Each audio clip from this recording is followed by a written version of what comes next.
হ্যাঁ, কারণ আপনারা অনেক কষ্ট করে এবং পরিশ্রম করে দীর্ঘ 37 বছর ধরে আমার সংগঠনের সাথে জড়িত আছেন। তো যাই হোক, এই বিশাল মহাসমাবেশ ডাক দেওয়ার একটাই উদ্দেশ্য এবং কারণ যে আপনারা হয়তো অলরেডি জেনে গেছেন যে আমাদের বাংলাদেশের প্রেক্ষাপটে এখন বাংলাদেশের অবস্থা খুবই করুণ কাহিনী।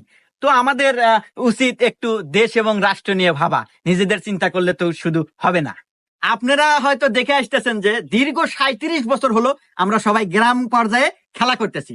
তো আমাদের এখন উচিত একটু রাষ্ট্র পর্যায়ে খেলা করা। হ্যাঁ, তাতে আপনাদের মতামত কি?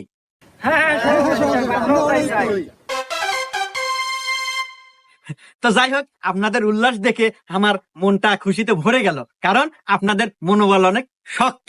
তো যাই হোক, দেখেন আমাদের কিন্তু ক্ষমতার কোনো কমতি নাই। আপনার জেলা থেকে শুরু করে একদম পৌরসভা, ইউনিয়ন, তারপরে গ্রাম, গ্রামগঞ্জের রাস্তাঘাট, অলি গলি, এমনকি